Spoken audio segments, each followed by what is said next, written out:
There was a time when we knew nothing and we feared everything.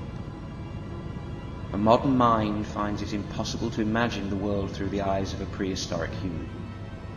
But there's no such thing as a modern mind. We are only modern inasmuch as we were born recently. When an anthropologist talks about the first modern humans, they mean those that appeared 100,000 to 200,000 years ago, ancient and prehistoric by any other definition.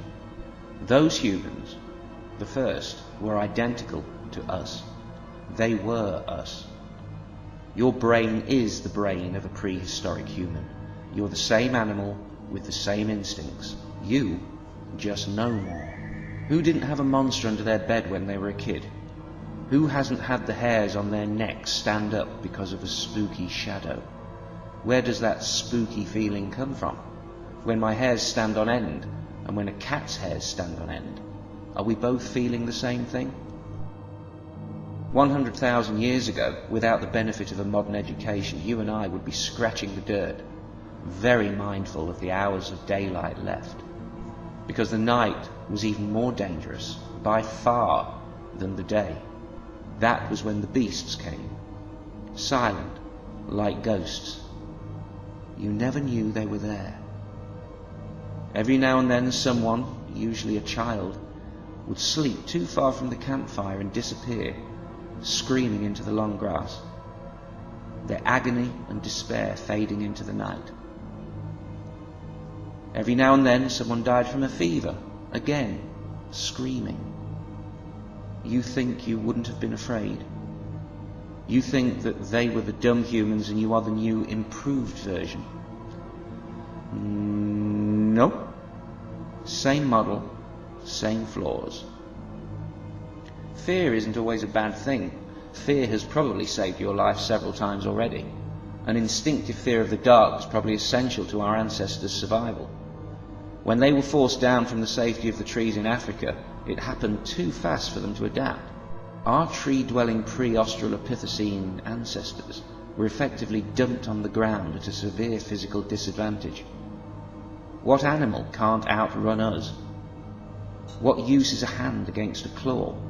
Our ancestors were, in evolutionary terms, like fish out of water, with nothing but a larger than average brain, some social skills, and two heavily adapted forelegs. But when a small population finds itself in a new and different environment, certain pre-existing advantageous traits can become accentuated over as few as 10 generations. The Australopithecines had no time to evolve the speed, nocturnal vision or physical defences required to match the fully ground-adapted predators. What saved our genetic line was not just intelligence. Those early hominids weren't that smart, and intelligence won't stop you dropping your guard anyway. Our pre-human ancestors had the natural caution of all the other animals, but those animals were all so much faster. The feeble pre-humans had to be more cautious still, more cautious than all the other prey, especially at night. Question is, who drops their guard the least? Is it the confident, the nervous, or the paranoid? When it was every ape man or ape woman for him or herself, when we needed to see the predators in the shadows but could not, the only ones likely to survive long enough to pass on their genes were the very nervous, the ones that saw danger in every shadow, even those shadows that they knew were empty. That is the level of caution a slow, unarmed, feeble little ape needs when the trees are gone. And this, I believe, was the seed of that spooky feeling we all know so well.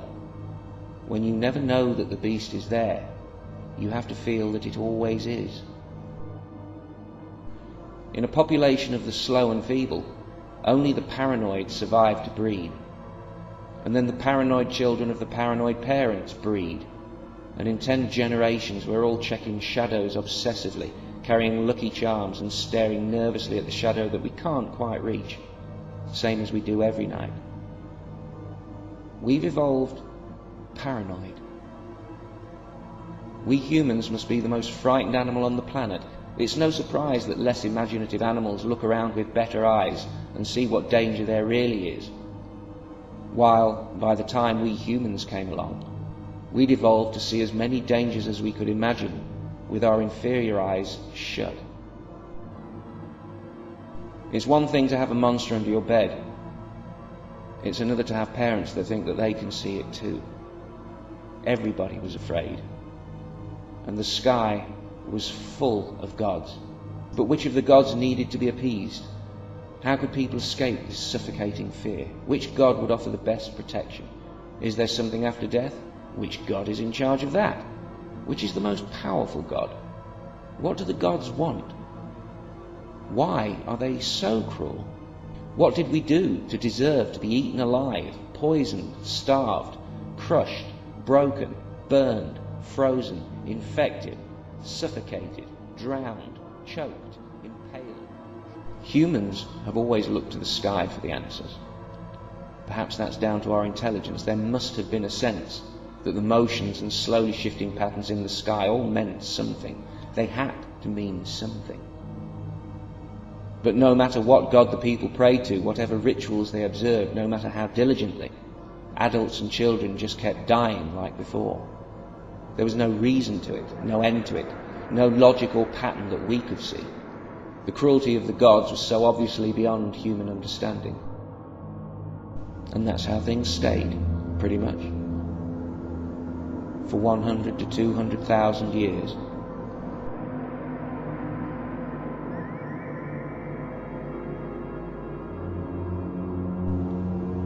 Then, a man who many would one day call the first philosopher, Thales, became the first person to ever successfully predict a solar eclipse.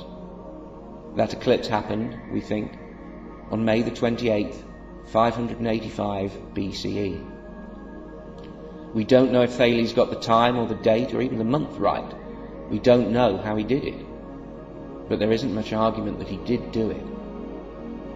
It was quite a moment that day when the sky turned black.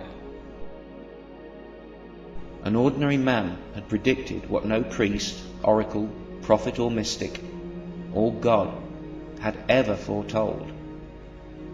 Something changed in that moment. We didn't have to be afraid anymore. Thales showed us how. It's sadly ironic that those early humans were right. Those changing patterns in the sky did mean something, and the answer to so many fears was in the sky, though in the form of a window on understanding the universe, rather than the blessing of a god.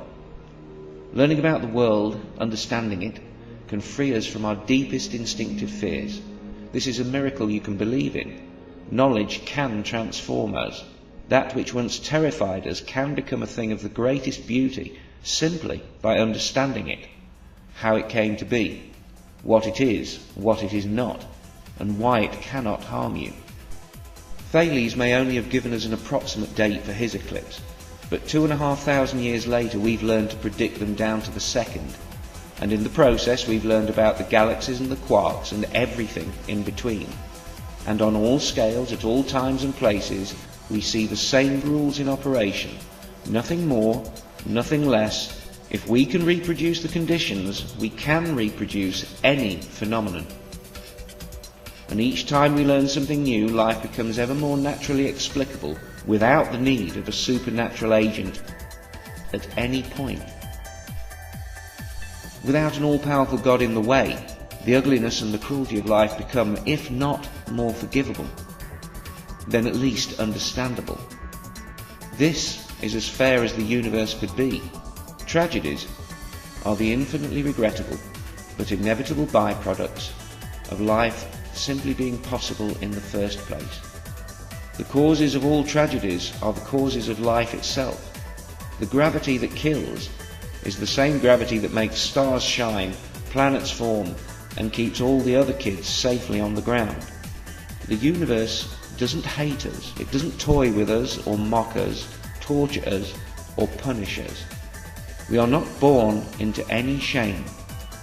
To say we are is a crime against humanity. We inflict shame on ourselves to atone for our imperfections, while trying to be more perfect than we can be. That's almost noble and dumb at the same time. Earth made us like this. From a natural fear of the dark, our ancestors developed, via survival necessity, an instinctive fear of the unseen and the invisible, which our higher minds confuse as the fear of the unknown and the unknowable. But it doesn't have to be like that. That's what Thales taught me anyway.